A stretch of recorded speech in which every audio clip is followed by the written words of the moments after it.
Hey there, this is Nick Good here from Superhero Training, answering some more questions for you. This one's from Mackenzie, who's asking for some advice for beginners, and particularly relating to the impact on our friends and on our family when we are changing, as we start to embrace different perspectives, start to work on ourselves and embody a higher consciousness or a purer consciousness.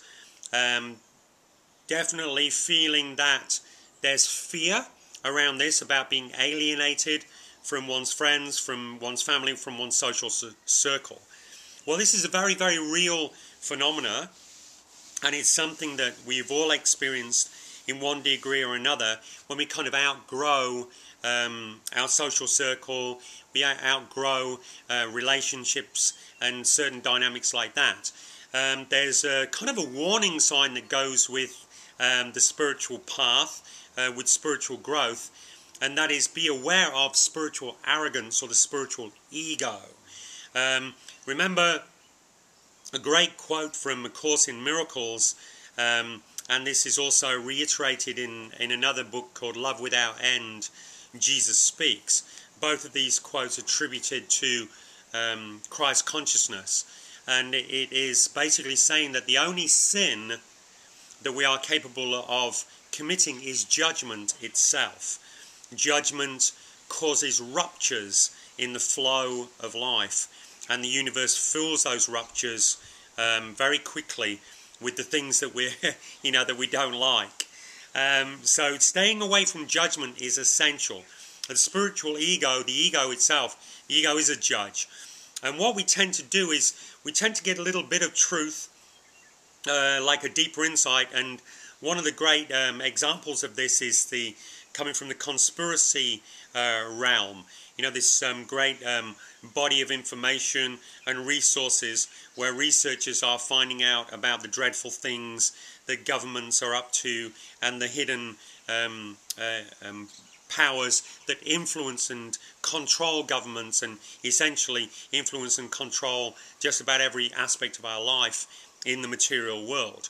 They find out about this thing, they start digging, and then become extremely judgmental and opinionated and attacking evil and the manifestations of evil. Now, I'm not saying that none of this is true or so, what's going on, but what I am saying is that when you are dealing with metaphysics, when you really understand how reality is created, putting attention and pointing your finger at someone or something with judgmental energy and attacking it only creates more of that phenomena. It feeds that phenomena. It feeds the energies, the entities, the forms, the structures, and just makes them bigger and more powerful.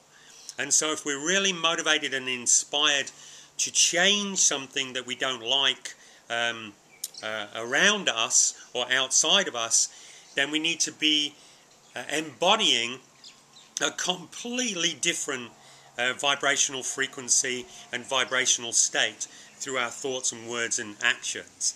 And this is the tricky bit. This is really requires a tremendous level of self-mastery and a lot of practice and discipline and ability to be able to pull that off. So you can stand in the face of something that you really do not support in any way, shape or form. You don't condone it. You don't like it at all. You may wish that it wasn't here. And you are, really dedicating your life, as I do, and other people like me, to the dissolution of these forms and these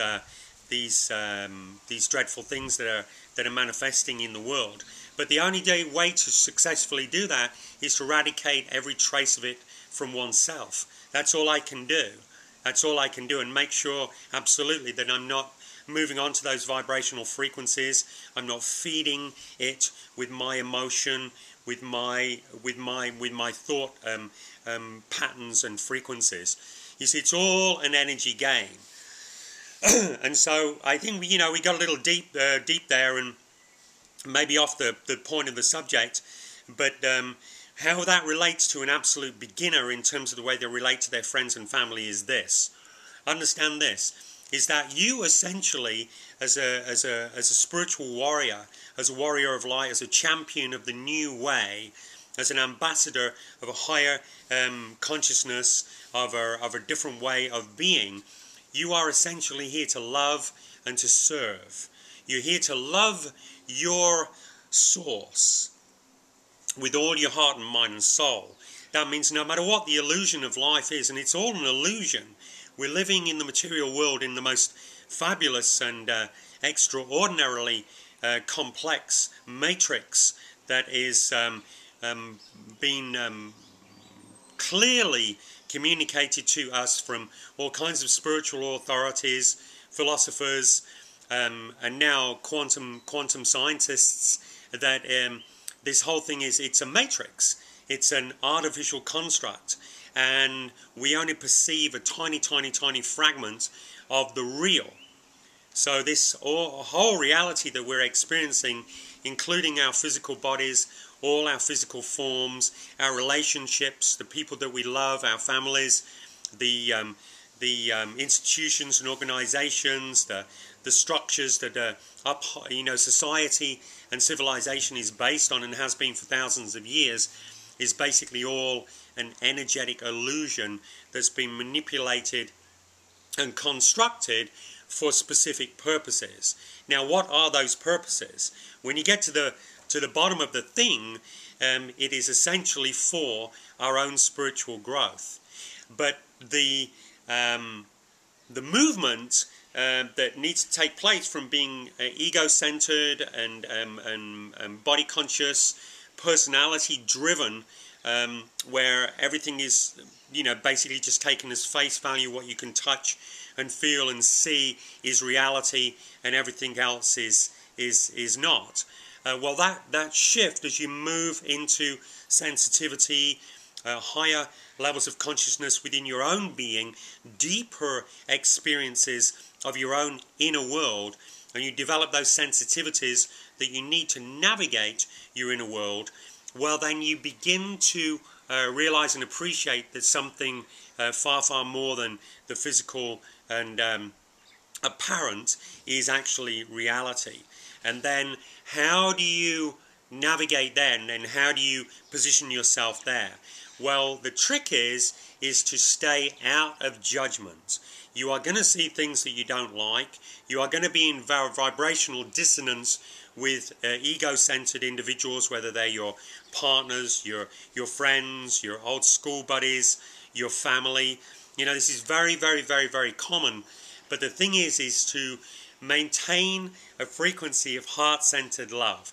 And there's always an opportunity for you to show up in service to these individuals without trying to convince them, negotiate with them, with the little bit of changed perspective and new knowledge that you have that's probably going to be obsolete in a few weeks or months or years. You're going to be upgraded into something else. Remember, the truth is all-encompassing. Everyone's invited to the party. It's a vibrational experience which basically equates to love. And there is always a way of demonstrating love to the people that you care about. And it's good not to be emotionally involved with your shifting, changing perspective. It's one of the worst things we can do is to become zealous and puritanical and start preaching like an evangelist and really banging the heads of the people around us. If you really want them to change, which is obviously the reason why you're sharing any new perspectives.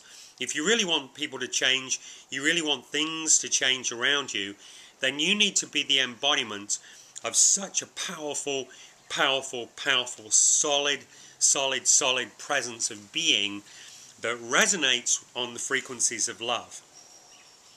So what I find is obviously, I'm over 50 years old, and I've been on this path since I was 22.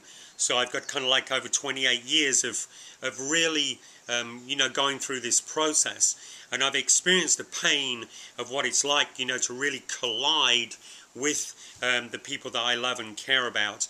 And I was able to transcend that and just humble myself and go into much more of a sort of like a secret mission, where I was able just to do the most menial things, like taking the trash out, doing the washing, doing the washing up, doing the chores around the place, but holding a vibrational frequency, holding my connection with my source, which transcends all of these illusory realities, and being able to, through my attitude, radiate that out, allow that love, allow that light, allow that power, that spiritual power to radiate out and permeate the atmosphere and affect individuals in a subtle way, in an invisible way. And that's how you really, really, really get the job done. More connection with the higher self of the individual than arguing, discussing, into heavy, left brain discussions and long-winded conversations where you're both opinionated and polarized. It reinforces polarity, that way of being. So that was a lot for you. I hope you got something out of it.